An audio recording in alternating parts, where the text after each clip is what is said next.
Behind the Counter is sponsored by Hover.com. Domain names made simple. Go to gfq.hover.com and get 10% off your entire purchase. And by Stitcher Radio. Listen on the go via the Stitcher mobile app. For more information, go to stitcher.com/GFQ.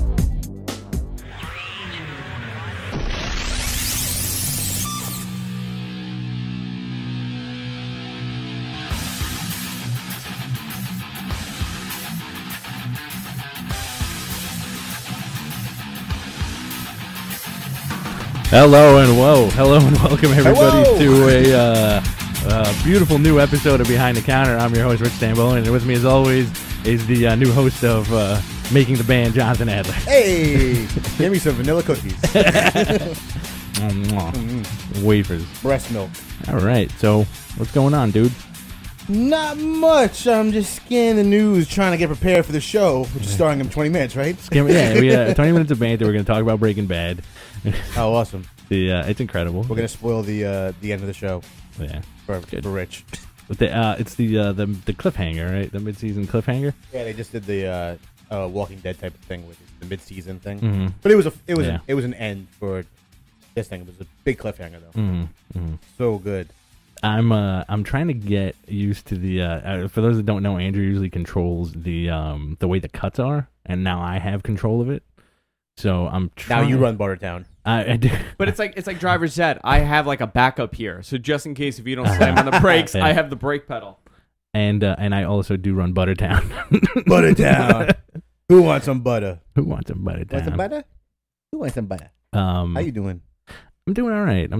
Man. So we were talking about Breaking Bad before. If you haven't watched it, watch it. I'm like currently in the middle of season 2. It's better and better, I think. And you were saying that Hank is better than Mackie. Yeah, I think because I love Mackie, and I am a defender of Michael Chiklis. Yeah. As Mackie, everything else I can stand him in. Mm-hmm. Commish?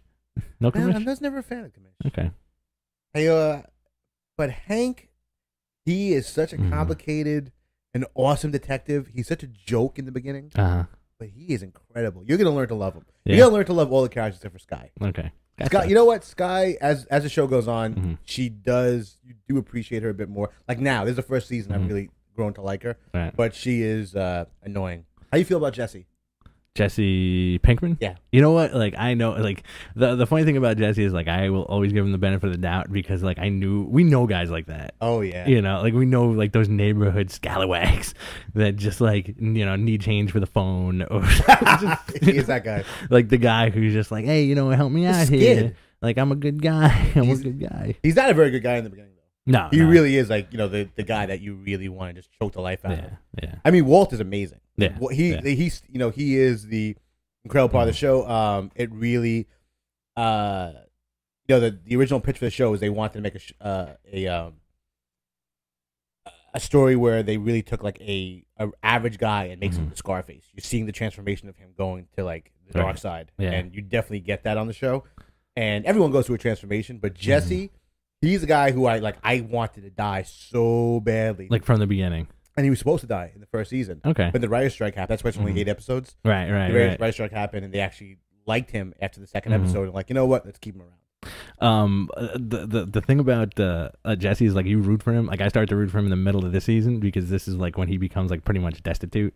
Oh yeah. And you know, he has to like get his life together, and like nobody's giving him. Like he gets the house taken away from him. Yep. He gets yelled at by Walter. Yep. The creasiest man on earth. Oh man, Creasy Bear.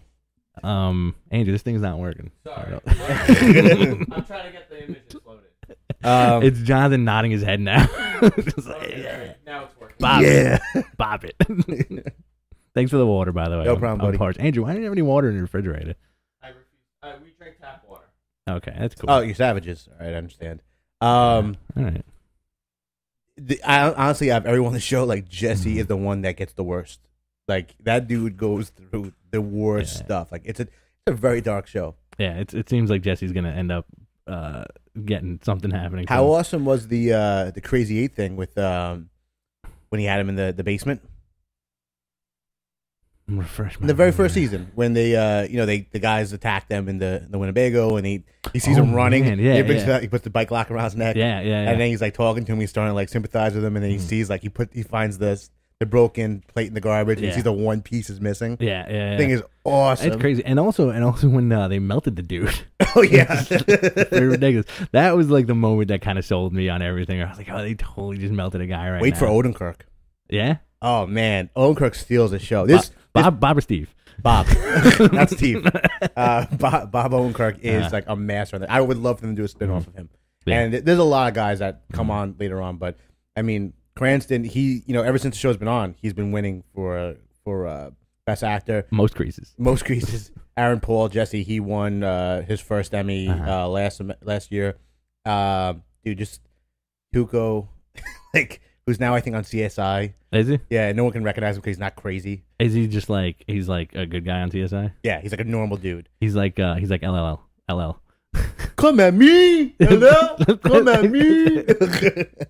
Oh man, whenever I get home, like usually there's like an NCIS on, and like I'll just leave it on for like background noise. And it's so weird that it's Chris O'Donnell. I think it's like NCIS, like Los Angeles or whatever. It's like Chris O'Donnell, LL. LL's on NCIS? Yeah. It's like old people TV. Yeah, he is ridiculous on that show. And by the way, he has no penis. We're talking about Andrew. He's LL is ridiculous on that show because he's just like he's still trying to be that guy and like acting. Like I think Ice-T did a better job of transitioning into like whatever other stupid NCIS SUV 411 KKK show that he's on. You know? Yeah, exactly. I can't stand any of those shows. Yeah, they're stupid. You should make it a point. They have on pay-per-view Cabin in the Woods. Yeah, I actually got a download of that legally. I have a download, maybe. I do have a download of that. iTunes download. I'm waiting for that, and also like what else is to keep it comic book related? I think Avengers is coming out next week, or it came out this week. I think it's next week. Yeah, could be. Mm-hmm. I've seen a bunch of deleted scenes so far, but they're all amazing. Yeah, the deleted scenes are really cool. I especially like the one where it just makes the ones that make Cap look dopier for being a man at a time. I like that original opening with Maria Hill saying how badly Avengers was run. Yeah. And like how it went, like it was a disaster. And they had to do a quick shot of Hulk like screaming at top of his lungs. Yeah, that's really good. I you know what? Like I'm glad they left the Stan Lee part out. I like that, man. I usually that really makes me groan, but I do like that part. Give her your number. I'm a pimp. Don't touch me. Don't hand off me, old man. What have you done for the country? I like in Ultimate Comics Spider-Man this week. Oh, it was awesome. Comics. It was awesome. I like the fact that I think it was Gwen Stacy or Mary Jane who called Captain America the eagle from Muppet Show. Yeah. I think it was Gwen Stacy. Very good reference. That was a really good issue. I'm surprised that didn't make it onto the list of stuff we're talking about later. It was. You know what? I kind of forgot about it. It was one of my last reads last night. And I enjoyed it a great deal. It wasn't one of my favorites, but it's slowly becoming the book that I want it to be. Okay. I feel like it comes out very infrequently too. Yeah. But it doesn't. It goes from like it feels like it goes from like 3 weeks to 4 weeks to 5 weeks to 3 weeks. Yeah. And then maybe 2 weeks. But I think it's perfectly on schedule, like monthly. You know. Perfect. And the book is great. I like the end. You know, where like Spidey zaps Rhino. And he's like, all right, we got to train you. And he's like, are you going to train me? But was that end kind of like you, buddy? Or was it like, is it going to be you? Because that's cool. Yeah. I think he wants Captain America to really train that dude. I would want Captain America to train me. Not in that outfit, though. I don't like that outfit. The weird shoulder pads. It's like he spray painted like body armor onto himself. Did you see that thing I posted on the Facebook? No. The Facebook. About it's Stan Lee interviewing Rob Liefeld and Tom McFarlane, and he gives them a name. He gives them Overkill, and they're designing Overkill from scratch. And it's just like, Tom McFarlane's like, kids like chains, so we're gonna put chains on them. Kids love shoulder pads. They like uneven stuff. It's so like you get to see the thought process of what goes into a '90s character. This isn't new, is it? No, this is really old. Okay, this is like really old because kids still love chains. I guess. So that was like I gotta check it out. So that's like the whole thing where he's like skulls, chains. Yeah. Like do Wolverine claw. We're gonna do his O in his name is gonna be a target because that's what kids like. Kids like the chains. They like the targets. They like the what else he say? They like the. I'm putting three guns on his hands. Like, why not 4? He's got Stanley's like, why not do 4? There's 4 knuckles on him. He's like, I can't fit him. And then the good thing about it is, he draws him. Mm-hmm. Rob Liefeld's doing the chunk of it. Okay. And he draws him, and he does he stops the ankles. And Stanley, one of the last things he does is he's like, how about you finish those feet? It's like making a U. Maybe into a minotaur. Or like Liefeld's one of Liefeld's tricks was like if you look at the old Image stuff and the old Marvel stuff also is that whenever he had to draw anybody's feet, he would do like the smoke cloud. Yeah. Or they'd be off camera or off panel. Yeah. Or there'd be like there's tons of rubble around them. Or they're all standing in front of each other so no one can see their feet. Or just no feet like whatsoever. I remember I was thinking Youngblood number 3 or something like that, where like they introduced like a Sabretooth type character, and he was like black hair. He had like the Prophet headgear stuff on, and he drew him, and they forgot to draw clothes on him, and it's like a back shot of him like leaping like Wolverine style, and it's just like yellow butt cheeks. I think I remember that. Yeah, it was like a famous like screw up. I think I remember that. Went to press. No one cares. I want some. If anybody's out there that has the ability to do this, like take just old Rob Liefeld panels and like make a story out of it, with like the same poses, because like he's arguably done. Him and Jim Lee have arguably done the same pose for every single character they've worked on for the past 20 years, especially team shots. Yeah. The same like Jim Lee does the cascading from like a certain angle. Yeah, and Liefeld just has like one guy crouching and like the big guy and the gun and like like Cable, Shatterstar, Domino. Liefeld characters. Liefeld has like the what do you call it? The yearbook, but not the yearbook picture, like the class picture. And Jim Lee will have like the epic pose class picture. Big guy in the back. I don't ever recall McFarlane doing. He's Spider-Man. That's it. Something like that. Yeah. He just does like the crouching weirdo, and then like a monster. Yeah. like a big creature. The Venom. A Venom, yeah, like a Venom coming at him.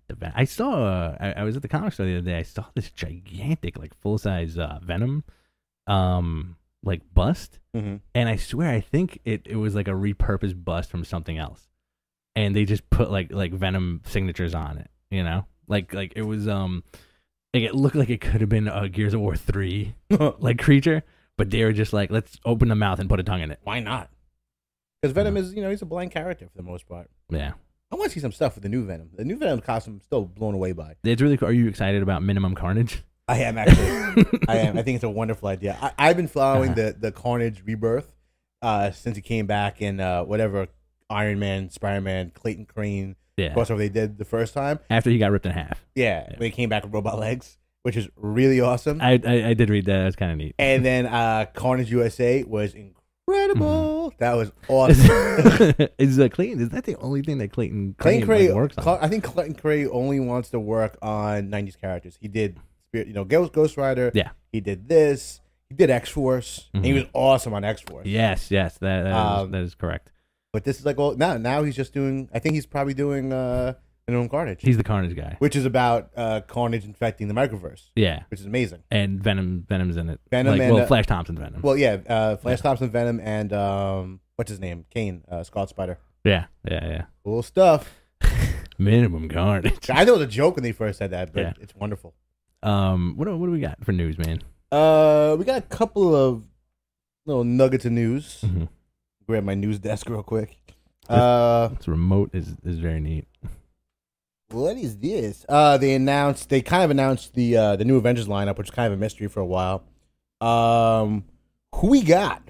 We got Captain America. This is the Jonathan Hickman, Jerome Apina, which is one of my favorite new artists. He was doing X-Force for a bit. Yeah. He's an incredible artist. Getting a lot of attention. That guy and the guy who did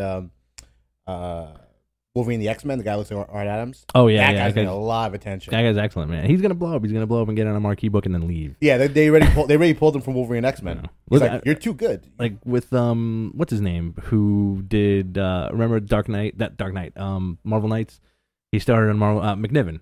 I started on like the very ham-fisted. Like, we're wasting your time. Yeah. Yeah, he did. He started on 4. Yes. He started on like the weird. I forgot the guy's name. Roberto Aguirre Sacasa. Yeah. He did like the weird touchy-feely Fantastic Four book 4, and everyone was like, "Who the hell is this guy?" Came out of nowhere. You're wasting your time doing like Reed Richards doing like trying to talk to his wife and stuff like that. We need you to do big stuff. And now he's gone. No one heard of him. All right, so the New Avengers lineup is a gigantic team. I'm really looking forward to this book. Captain America, Thor, Iron Man, Cannonball, Wolverine. I like Cannonball. Hulk with his new armor. I don't get it. Captain Marvel, Ms. Marvel, Falcon, Black Widow. Is my favorite one. Sunspot. Sunspot. Yeah, he's awesome. I love Cannonball too. Spider-Man, Spider-Woman, Hawkeye, and a mystery character. Now is that the one with the solicit with Iron Man in the like black and gold armor? There's 3 covers for this. Okay. It's a big gatefold jam-packed thing where it's the Captain America cover, this is a Thor cover, and there's an Iron Man cover. They just revealed this week. He does have the black and gold armor in this, right? Which I'm a big fan of. Yeah, I love it. I saw like an advertisement, not for the comic itself, but that was one of the advertisements that they were using for the Comic-Con, for the New York Con, and it's black and gold Iron Man. It's Captain America with like the old helmet. Yeah, that's his new outfit. And Hulk with the armor. Weird armor. And I forgot who was in the background. There was like somebody else in the background. I was like, what is this? It's weird. Yeah. I think it's a Casada drawing that he did. Yeah. The promotional piece. I like it, man. I think it's really cool looking. Mm-hmm. What it is? Maybe it's because I've never seen that color scheme in all the variations of Iron Man. Yeah. So that's exciting. What else we got here? They teased the last issue of Avengers vs. X-Men, and it looks like the Phoenix is coming back, unless it's Hope as a Dark Phoenix. Speculation on they've been doing some teaser art for Uncanny Avengers, which is going to showcase Red Skull is a new villain. He's got a whole new set of powers, and also this is the Red Skull from the 1940s, fresh out of the Nazi regime. Awesome. Which is like, he's gonna be badass, and they're not talking about his like new powers, but he's creates a team called the S-Men, Skullmen. Yeah. And they're gonna be like the new bad guys. And the teaser art has somebody with their eyes pulled back, like Clockwork Orange style, and they have like the Phoenix inside of them, pulling out their brain and putting in like an arc reactor in his brain. Wow. And so the speculation is that that's actually Cyclops. Okay. That they mind wipe him or something, and he becomes like the new leader of the Red Skull's crew. Cool. Because we're worrying, because right now we're kind of like in the moment where the next issue of Avengers vs. X-Men is supposed to have the big death. Right. And the favorite right now, it looks like Xavier. Yeah. I think he's gonna bite it, especially with the last couple issues and the last tie-ins. End of an era. Yeah, and you had him saying like, "This is pretty much my fault." Like he was doing like the Einstein Oppenheimer thing. Oh yeah. Saying like, "Look, this is all my fault. Like I don't know what to do." I think he's gonna bite it. Cyclops also a favorite to bite it. I think it's gonna be somebody unexpected. Also, I think there's gonna be more than one. Death. That's possible, and I would like to see that. Also, the popular speculation is the only people that can really touch at this point that are not shown up in any of the solicitations are Cyclops, Xavier, Hope, Colossus, which I just think is a bad idea. Yeah. And Namor, because Namor's nowhere to be seen in any of this stuff. And you know what? Namor makes sense at this point because he's between the two worlds. Yeah. It makes a lot of sense, but at the same time, like not a lot of impact. Why bother? Yeah, it's not a lot of impact. He's a character you can always go back to the well and play with. I would never kill off Namor. Yeah, I mean, like the thing with Namor, what they could do to set something major up would be just have him go back to Atlantis. Yeah, and just have him say like, you know what, I thought I was going to be cool with the surface world, but I'm not. And then just have him destroy Utopia, because Atlantis is like, what was it? New Atlantis is supporting Utopia, so just have him destroy Utopia, and that's it. I think so. I would rather them not touch a lot of those characters. Yeah, I'd rather see like Cyclops, Emma. You know what? I would like to see. I don't want Cyclops to die in this because I like where he's come. Yeah. I like him to deal with like how Iron Man was dealing with Civil War after the fact. I like to deal with the guilt and everything. People are complaining about the way they've treated Cyclops since Whedon's run. Yeah. I love him. Yeah, me too. This is the most development this guy's gone through since he was a whiny little punk. Oh, absolutely. This is like for me, like and we talked about this before, is that like I think out of all like they're not B-level characters, but out of all the X-Men, I think Cyclops is one of them that deserves like his own title.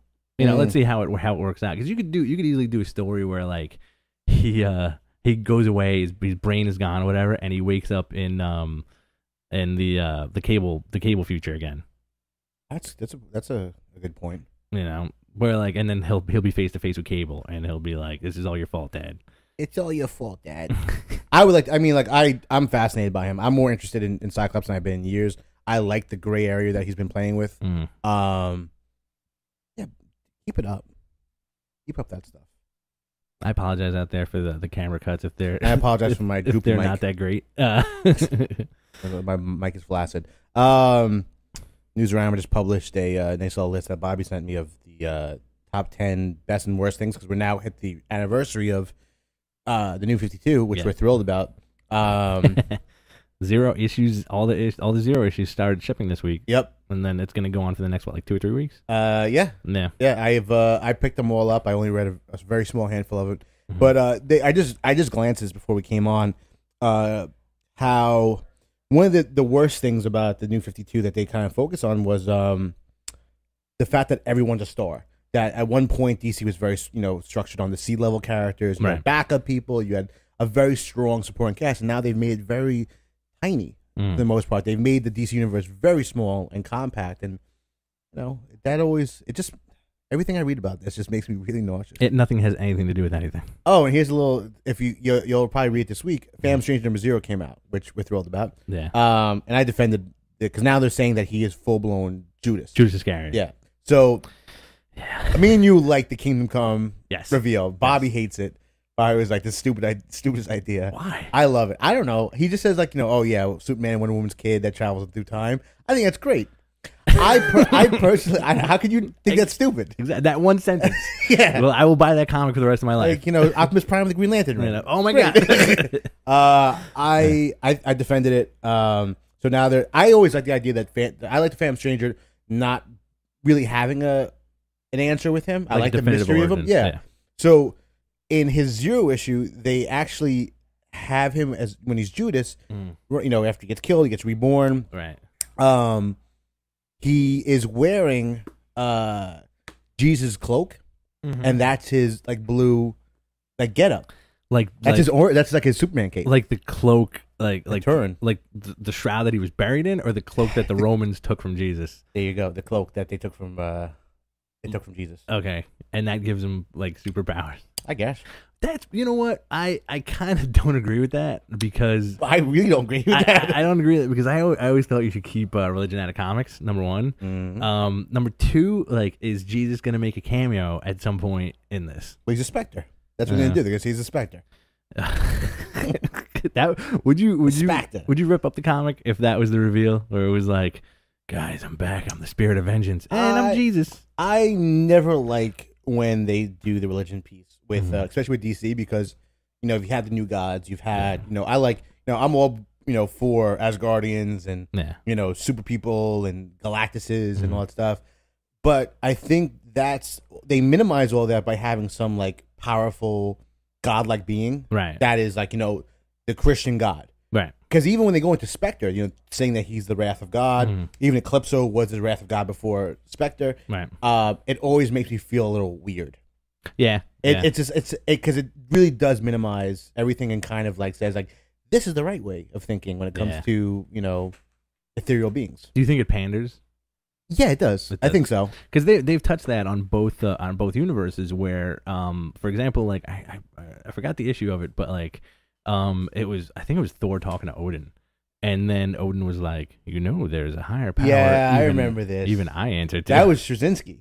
It was. That was Straczynski's Thor when they were actually going into it, where he said like that there's someone higher, like a higher power than I am. Right. Don't say anything. It's the other guy with the beard. Yeah. And 2 eyes. Mm-hmm. I don't like it. I don't like when they do that. I like the idea of like you have the Living Tribunal and Galactus and all those type of characters. Rich, how's it going? It's going great. Are you able to switch? I am able to switch. Okay. Do you need anything? Do you want this back? No, I don't.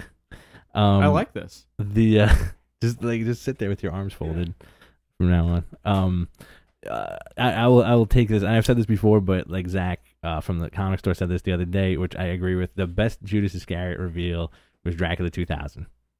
Oh boy! You know what? I don't think there's, as long as I've known you, there hasn't been 1 year we talked about Dracula 2000. I still haven't sat through it. It's it's a stupid movie, but as far as like the reveal goes, where like the Dracula was actually Judas, and that's his curse. That makes sense. Because he killed the son of God. It makes sense. He's Dracula. Dracula, baby.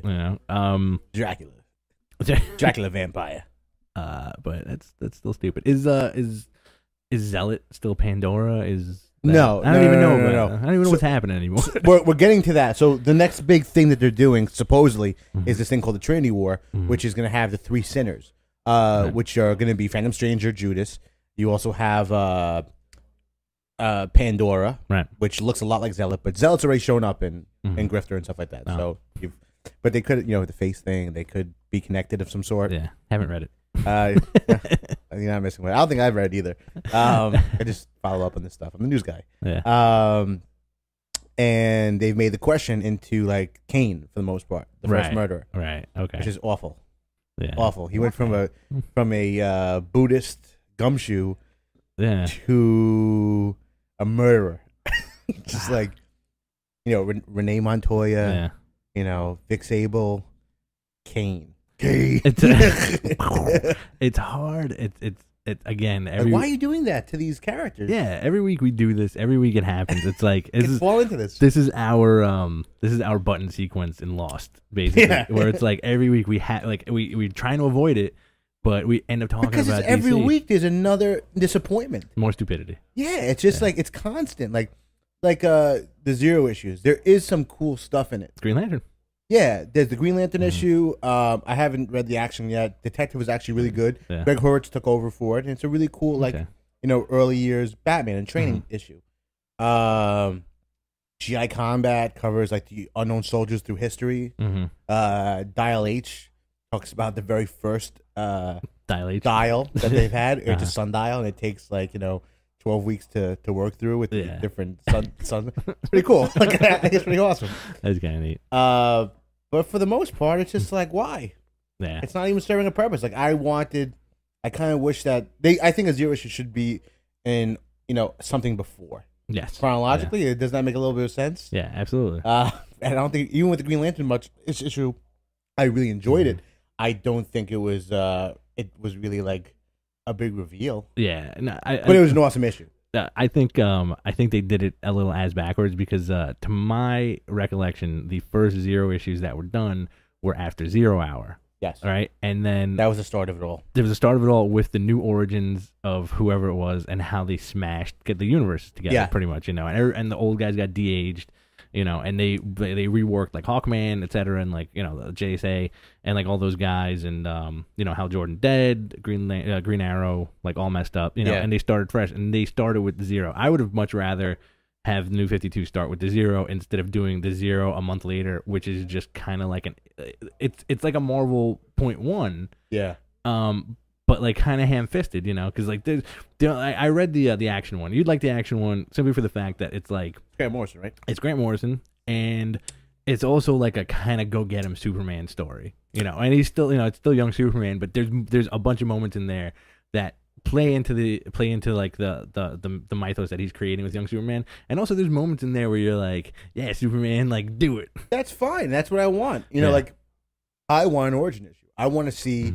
I wanted, like, what I expected out of the Zero issues. You know what? I expected too much because I really expected them to be kind of filling in the blanks, just like the Zero issues originally did. That bridges the gap between the old universe and the new universe. Things and reveals things that you didn't know about this world. Yeah. Maybe a character that you thought was gone is in the background or something like that, or is introduced in this issue, and you don't get that.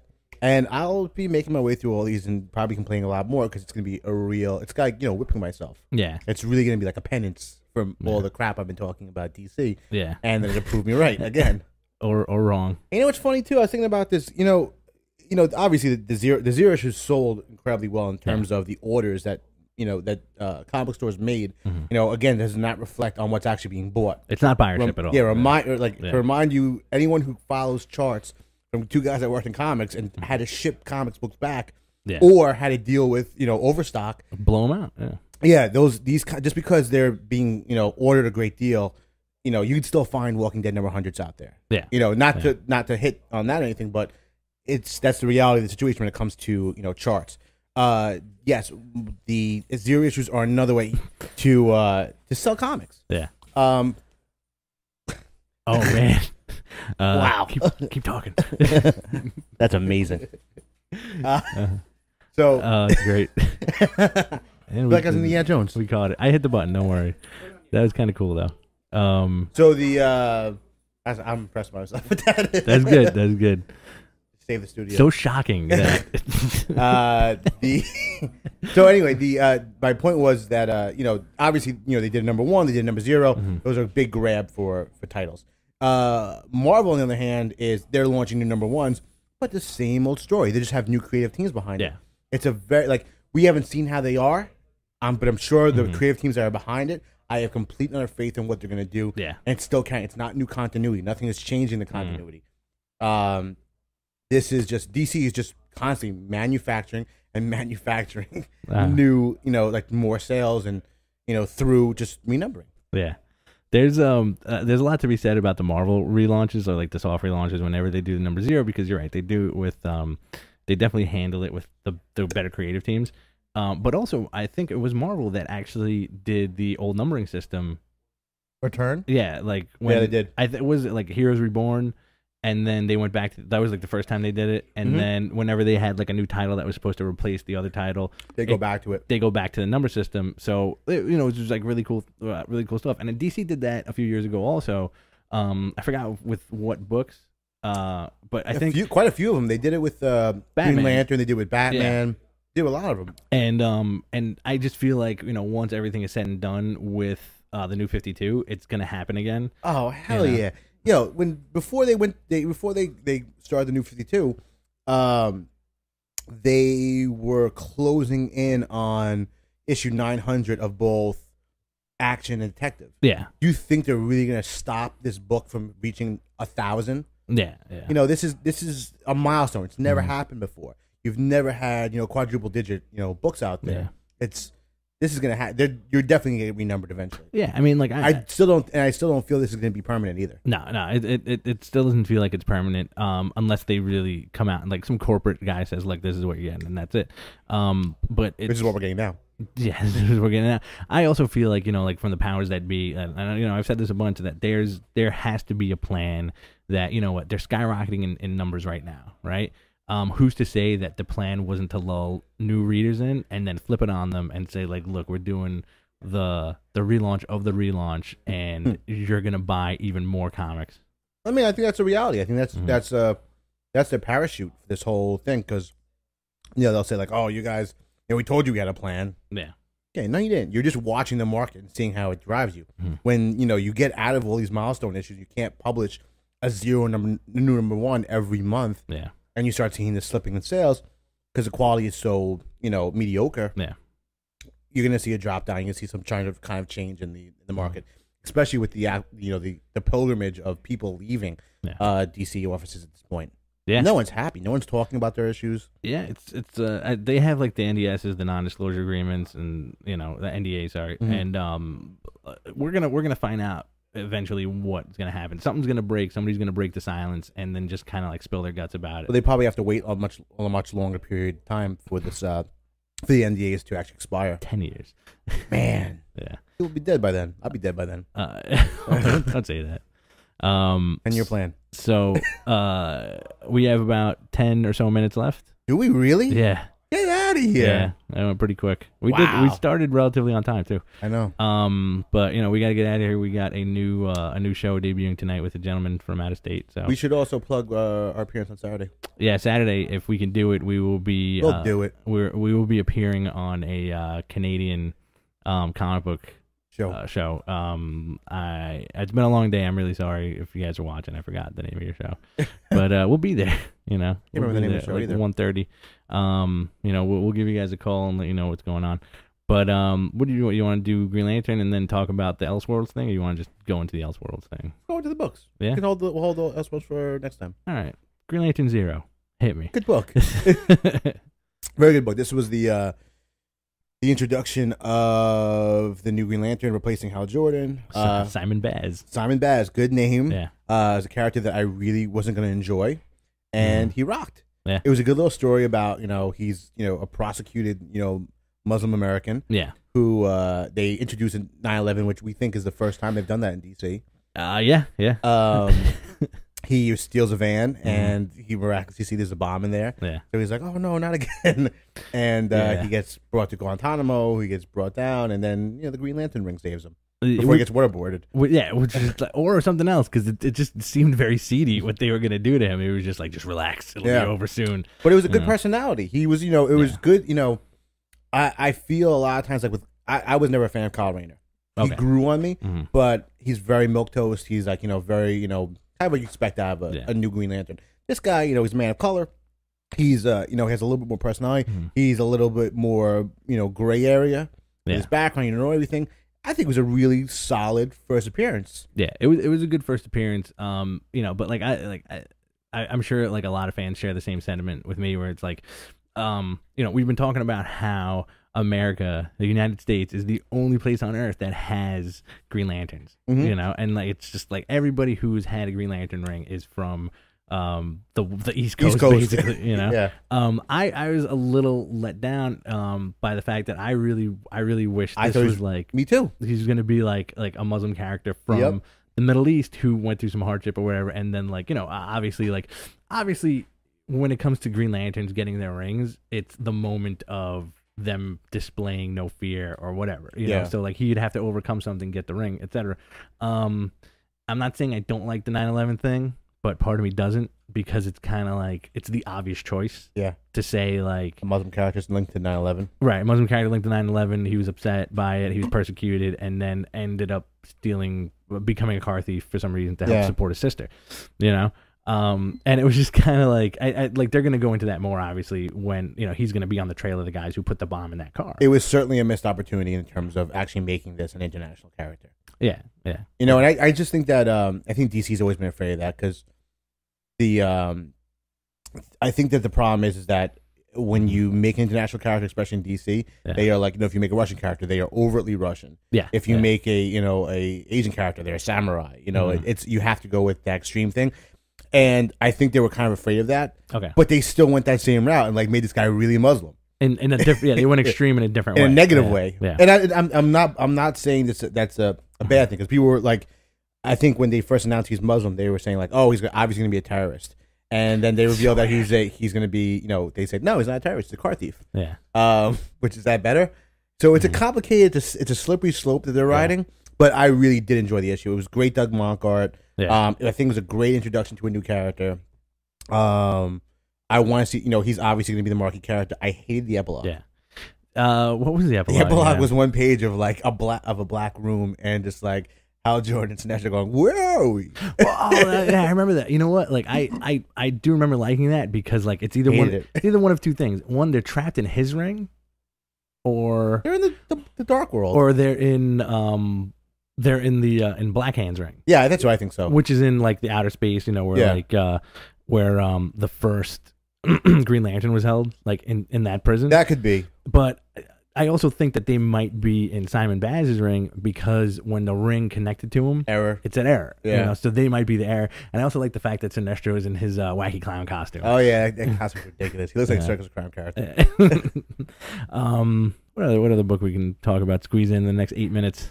I really enjoyed Iron Man. I think that's just a rocking book. People are crapping all over that book. Why? Because it's been going on for too long, and it just feels like it's too drawn out. I thought it was just rocking. Yeah, it was a great like prison break issue. I love seeing Iron Man and Obadiah Stane with Zeke Stane with Blizzard and Whirlwind and these dudes and Mandarin getting pissed off, and like the plan kind of. It's just like it was just solid issue. The weird rescue thing falling apart, like being obsessed with Pepper Potts. Yeah, that was really awesome. And then her, and knowing it's Rhodey, obviously. But that was a weird reveal. See, that was a really weird reveal last week. Last time the book came out, Blackfoot? because like she's still the Blackfoot, and then in this issue, like he's like the boots back on him. Yeah, he's got extra boots. It's this comic has been not as drawn out as the Mystery of the Stake, which is one. It was a Hulk arc that happened quite a few years ago, where Tony Stark shows up and he's talking to Bruce Banner, and it's like they're sitting on an extended dinner that takes place over like 15 issues, or like the Hulk was running away from stuff. He was in a farmhouse. I think fans give Fraction a bit of a hard time. They gave him a really hard time, an unnecessarily hard time, especially the reviews I heard about Hawkeye when it came out, which was very much lauded by everyone, and everyone enjoyed it, but they still had the snarky comments about the way that he writes dialogue, which anyone, like Bendis has suffered from that. Yeah. They always get lambasted when it comes down to writing very natural human dialogue for a guy who hasn't spoken that way in a long time. Yeah, and fans aren't used to seeing it. I definitely think that as far as like creators go, like a little tangent is that I feel like Hickman doesn't get any flack for the dialogue usage, because he writes them intelligent superheroes. But he also writes really good kids too. Yeah. That with a lot of personality. Like I think that Hickman has an incredible ability to really write a large, diverse voice across the board. I mean, he did Secret Warriors for so long, and he was writing like 13 characters, and everyone was very unique. Yeah. FF, you have all the kids, everyone is unique. He made all the you have FF, you have the extended family, you have Black Bolt's character, you have Ronan the Accuser, and everyone is very, very unique. Yeah, he condensed the cosmic universe basically in the FF book. So incredible. The thing I really dug about this issue, Iron Man, also was that this is Armor Wars 3. This is the third chapter of the Armor Wars saga, basically. That like almost 20 years ago, I think, was Armor Wars 2. And it also had to do with the Mandarin. Yeah. And that was that's when Mandarin died. And they had the Ghost of Titanium Man, and like Living Laser was a big threat at that point. And now Living Laser's with Tony Stark. Who looks great. I love that Iron Man-esque mask that he wears. It's very to me, it's very like Nimrod because of the pink. Yeah, that's true. But you have It's Zeke, it's Tony, it's Living Laser, it's Blizzard, Whirlwind and Blizzard, which I didn't think. I like the fact that Whirlwind is with them. Yeah, he doesn't get enough credit as an Iron Man villain. Nope, he's a good character. I think, especially the fact that they've spent the time and really reworked the look and the feel of these characters. Yeah, very good stuff. Time for one more. We got 4 minutes. Read The Boys. Read The Boys. Yeah. Great book. Boys was awesome. It's almost over. I think there's 2 issues left. Last issue. Well, I read the back, and it says that that's the end of the storyline. Are they doing an epilogue after that, or is 71 is it? Yeah, he might do the last like epilogue issue. I think he's doing 72. I think it's going to 72. Okay, that's his magic number, which would be great. There's for those who don't read The Boys, or if you're reading it and just like Garth Ennis, this is like well over like 6 or 7 years, right? Long time especially between the break between DC and Dynamite. Yeah. So it follows the story of The Boys, obviously, and this is Huey going after. I'm thinking of a moment in the book. This is Huey going after Butcher, and Huey doesn't know if he could do it, and he ends up confronting Butcher at the top of the Empire State Building. And awesome. Butcher's plan is essentially to murder everybody who has the superhero gene in their blood, it could be anybody. Yeah. My favorite part of the book is the reveal of the hallway wanker. Oh my god! There's his landlord. Yeah. Since it's his landlord, and the question, he's like, "How come it always had blood in it?" And he goes, "Isn't it supposed to?" Oh, it's so creepy. It's so weird, and I'm glad they addressed that, because that's something that we would have forgot about completely. I know, when it first happened, and when they first showed it, like coming underneath the doorway, yeah, I was like, where are they going with this? And it just kept on coming back. I'm like, what does this mean? Yeah, I mean, like the cool thing is that it was eventually Butcher messing with him. Yeah, and because like he still has all the cards in his hands, and like the last panel was Huey tries to kill himself by throwing himself off the observation deck of the Empire State Building, and Butcher catches him, and Huey turns around and says like, "I'm sorry, man," and he's like, "You're still apologizing to me, even though I'm basically gonna destroy the world." I'm a bad guy. Yeah, it was a great issue, incredible issue.